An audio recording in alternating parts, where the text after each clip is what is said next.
வணக்கம் நண்பர்களே.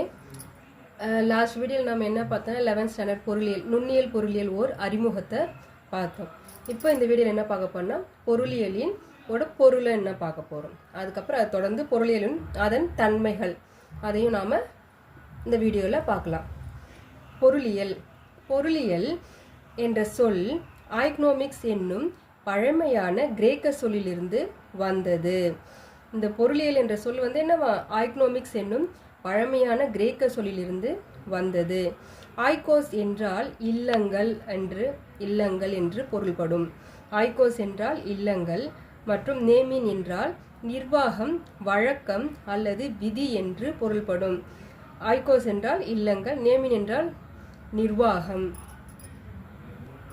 அதாவது பொருளியல் என்றால் இல்லங்களின் நிர்வாகம் என்று பொருள்படும். ஆரம்பத்தில் அரசியல் பொருளாதாரம் என்று அழைக்கப்பட்ட இவ்வியல் 19ஆம் நூற்றாண்டின் பிற்பகுதியில் பொருளியல் என்று ஆல்ஃபிரட் மார்ஷரால் பெயர் மாற்றப்பட்டது. அதாவது இதை ஃபர்ஸ்ட் என்ன கூப்பிட்டு இருந்தாங்களா,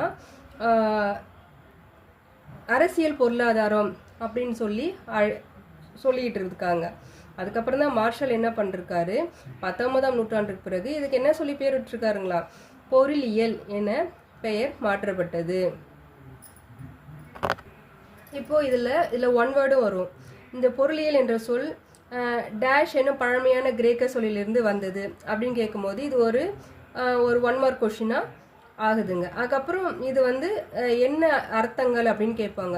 ஆய்கோஸ் என்றால் டேஷ் மற்றும் நேமின் என்றால் டேஷ் டேஷ் என்று பொருள்படும் அப்படின்னு கேட்பாங்க. இது ஒரு 2 மார்க் கொஷின் 1 மார்க் கொஷின் ஆயிடுதுங்க உங்களுக்கு. அப்புறம் பொருளியல் என்றால் டேஷ் என்று பொருள்படும். அதாவது இல்லங்களின் நிர்வாகம் என்று பொருள்படும். அடுத்த 1 வேர்ட் பார்த்தீங்கன்னு வச்சுங்களேன், 19ஆம் நூற்றாண்டுக்கு பிற்பகுதியில் பொருளியல் என்று யாரால் பெயர் மாற்றப்பட்டது அப்படின்னு சூஸ் த கரெக்ட் ஆன்சரில் கேட்பாங்க. ஆப்ஷன்ஸை கொடுத்துட்டு கேட்பாங்க. அப்போ நாம் என்ன பண்ணலாம், ஆல்ஃபிரட் மார்ஷல்னு சொல்லிட்டு எழுதலாம். இந்த பொருளியலின் பொருள் கேட்டாங்கன்னா இதில் நம்ம சுருக்க வேண்டிய எந்த அவசியமே இல்லை. அப்படியே இந்த 2 பேராகிராஃபும் எழுதிடலாம். இதில் பார்த்தீங்கன்னா நமக்கு ஒரு 4 1 வேர்டு கிடைக்குது. இது நம்ம அப்பப்போ என்ன பண்ணணும், இப்படி மார்க் பண்ணிக்கிட்டோம்னா நாம் எக்ஸாம் டைமில் ரிவைஸ் பண்ணும்போது நமக்கு ரொம்ப ஈஸியாக இருக்கும்.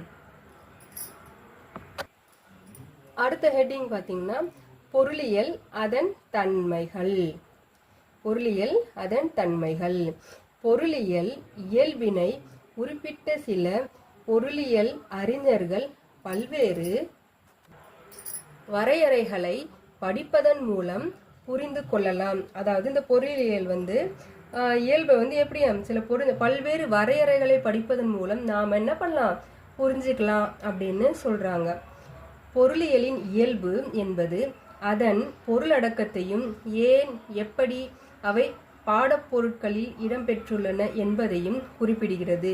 இந்த பொருளியல் யூஸ்வலாகவே பார்த்தீங்கன்னா ஏன், எதுக்கு, எப்படி இதெல்லாம் செயல்படுது அப்படின்றது என்ன பண்ணும், இந்த பாடப்பொருட்களை இடம்பெற்றவாறு இருக்கு என்பதை குறிப்பிடுறாங்க. பொருளியலுக்கு பல்வேறு இலக்கணங்கள் வழங்கப்பட்டதன் காரணமாக சில வல்லுநர்கள் பொருளியலுக்கு விளக்கம் தேடுவது மிகவும் பயனற்ற செயல் என்று கூறியுள்ளனர். சில வல்லுநர்கள் என்ன சொல்லியிருக்காங்கன்னா, இந்த பொருளியலுக்கு விளக்கம் தேடுவது வேஸ்ட்டு, பயனற்ற செயல் அப்படின்னு சொல்லியிருக்காங்க. எடுத்துக்காட்டு என்னன்னு பார்த்தீங்கன்னா, ஏன்னா அந்த காலத்தில் இந்த பொருளியலை எவ்வாறு பொருளில் பார்த்தாங்க, அரசியல் பொருளாதாரமாக தான் பார்த்தாங்களே கண்டி ஒரு இல்லத்து நிர்வாகம் செய்கிற மாதிரி பொருளாதாரத்தை அவங்க பார்க்கல. அதனாலலாம் என்ன சொல்கிறாங்க, இந்த பொருளாதாரம் என்ன இப்போ வேஸ்ட்டு, இது ரொம்ப ஒரு யூஸ்ஃபுல்லாகவே இல்லை அப்படின்னு சொல்கிறாங்க. இதுக்கு எக்ஸாம்பிள் பார்த்தீங்கன்னா ஜேஎம் கீன்ஸ் என்பவர் என்ன சொல்கிறாரு பாருங்க, அரசியல் பொருளாதாரம் தனது வரையறை மூலம் தனக்குத்தானே குரல் வலையை நெருத்தி கொள்கிறது என்பதாக பொருளை அணுகுகிறார்.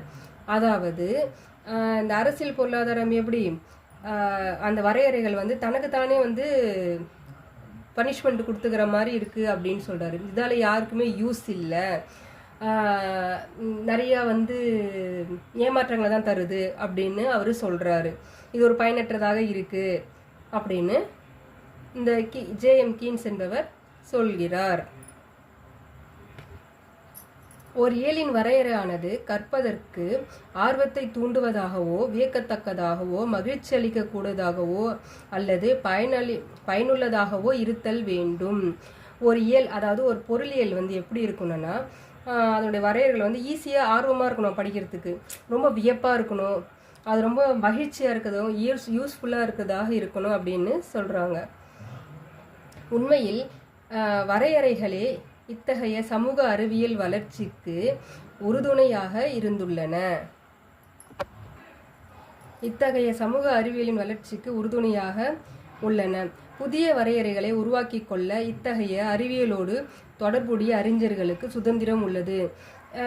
இப்போ புதுசாக வரவங்க புதுவிதமாக கண்டுபிடிப்பாங்கள்ல, அப்போ வந்து இதையும் அதையும் ஒப்பிட்டு பார்த்து எது பெஸ்ட்டுன்னு நம்ம சொல்லலாம். அதுக்கான தைரியம் சுதந்திரம் வந்து அந்த புதிய அறிஞர்களுக்கு உள்ளது.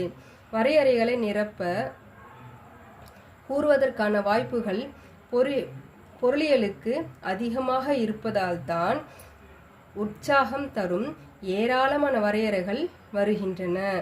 அதாவது அறிஞர்களுக்கு சுதந்திரம் கொடுத்துருக்காங்கல்ல, அதால் அந்த வரையறைகள் அந்த வரையறைகள் கூறுவது வந்து அவங்களுக்கு வாய்ப்பு அளிக்குது. அந்த வாய்ப்புகள் நிறைய வரதால என்ன ஆகுது, அவங்க வந்து உற்சாகமாக ஒரு நல்ல வரையறைகளை வரவேற்கிறாங்க, தருகிறார்கள்.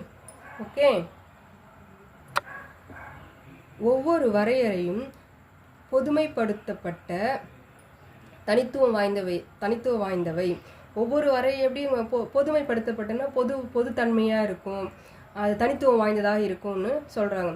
பொருளியலின் பாடப்பொருளை பற்றி ஒரு முழுமையான அறிவை பெறுவதற்கு இந்த பல்வேறு வரையறைகளும் வழிவகுக்கின்றன. பொருளியல் பாடம் எப்படி இருக்கும் அதை பற்றி நம்ம முழுமையாக தெரிஞ்சுக்கணும்னா இது மாதிரி வரையறைகள் வந்து படிப்பதன் மூலம் நமக்கு ஈஸியாக புரியும் அப்படின்னு சொல்கிறாங்க. அது மட்டும் இல்லாது கருத்துக்கள் இணைந்து அதில் உள்ள சிறப்பம்சங்கள் வலியுறுத்தப்பட்டு புதிய வரையறைகள் எழுதுவதன் மூலம் அறிவியல் ஒவ்வொரு நிலையிலும் படிப்படியாக வளர்கிறது. அவங்களுக்கு சுதந்திரமாக இருக்கிறதோடு மட்டுமில்ல, அந்த கருத்துக்கள் வந்து புதுசாக இருக்காம், புதிய சிறப்பம்சமாக வாய்ந்ததாக இருக்குது இல்லை. அதனால் அந்த வரையறைகள் எழுதுவது மூலம் அந்த அறிவியல் வளர்ச்சி வந்து ஜாஸ்தியாக இருக்குது, படிப்படியாக உயருது அப்படின்னு சொல்கிறாங்க. ஒரு இயல் என்பது தெளிவான வரையறைகளையும் எல்லையையும் கொண்டிருந்தால்தான் அதை கற்க முடியும். இந்த பொருளாதார இயல் என்பது ஒரு தெளிவான வரையறை இருக்கணும், அதோடு அதுக்கு ஒரு எல்லை இருந்தால் தான் என்ன பண்ண முடியும், அதை நாம் சரியான முறையில் கற்க முடியும் அப்படின்னு சொல்கிறாங்க. அதுக்கு வந்து 4 வரையறைகள் உள்ளன. அந்த 4 வரையறைகள் என்னன்னு பார்க்கலாம். ஒவ்வொரு வரையறையும் ஒரு குறிப்பிட்ட காலகட்டத்தில் பொருளியலின் வளர்ச்சிக்கு 4 நிலையை குறிப்பிடுகிறது. அதாவது இந்த பொருளாதார வளர்ச்சியை பற்றி நம்ம காலகட்டத்துக்கு ஏற்றவாறு செயல்படுறதுக்கு 4 நிலை வரையறைகளை சொல்கிறாங்க. அவையில் ஃபர்ஸ்ட் ஒன் வந்து தொன்மை காலத்தை உணர்த்தும் ஆடம் ஸ்மித்தின் செல்வ இலக்கணம். அதாவது தொன்மை பழங்காலத்தில் எப்படி இருந்தது அப்படின்ற அந்த இயலை உணர்த்துவதற்கு யாரோட இலக்கணம் நம்ம பயன்படுதான், ஆடம் ஸ்மித்தோட செல்வ இலக்கணம், அந்த வரையறையை ஃபர்ஸ்ட் ஒன்றா சொல்கிறாங்க. அடுத்தது பார்த்தீங்கன்னா புதிய தொன்மை காலத்தை உணர்த்துவதற்கு மார்ஷல், அடுத்தது யார் வந்தார், மார்ஷலுடைய நல்லிலக்கணம் அப்படின்னு சொல்லுவாங்க. புதிய தொன்மை காலத்தை உணர்த்துவதற்கு யாரோட இலக்கணம் நம்ம படிக்கலாம், மார்ஷலினுடைய நல இலக்கணம். அந்த வரையறைகள் எல்லாம் படிக்கும் போது எப்படிலாம் டிஃப்ரெண்ட் ஆச்சுன்றதை கற்றுக்கலாம் நாம், அவர் எந்த வகையில் சொல்கிறாரு அப்படின்ட்டு. புதிய யுகத்தை உணர்த்தும் ராபின்ஸின் கிடைப்பருமை இலக்கணம்.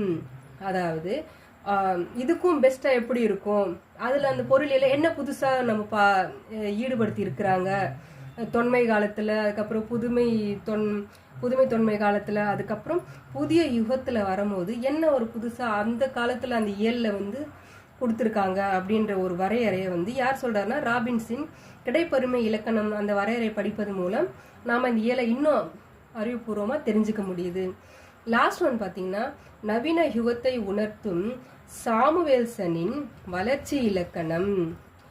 இப்போ லேட்டஸ்டாக வருதுங்கள்ல, அது மாதிரி சொல்றாங்க. நவீன யுகத்தை உணர்த்தும் வகையில் அந்த பொருளாதார வரையறைகள் எப்படி இருக்குன்னா, சாமுவேல்சன் வந்து அவ்வளோ அழகாக சொல்லியிருக்காரு. வளர்ச்சி இலக்கணம் எவ்வாறு நம்ம நாட்டை பொருளாதாரத்தை வளர்ச்சி கொண்டு போறது அப்படின்னு சொல்றாங்க. இந்த 4 இலக்கணங்களை வந்து சரியான முறையில் நம்ம ஆர்வத்தோடு விரிவாக படிக்கும்போது பொருளியல் வந்து எவ்வாறு செயல்படுகிறது, எவ்வாறு இருக்கும், அறிவியல் சார்ந்ததா இல்லை தொன்மையை சார்ந்ததா இல்லை மேற்கொண்டு வளர்ச்சிக்கு செயல்படுகிறதா என்பதை பற்றி இந்த அனைத்து இந்த 4 வரையறைகளுமே தெளிவாக விளக்கும்.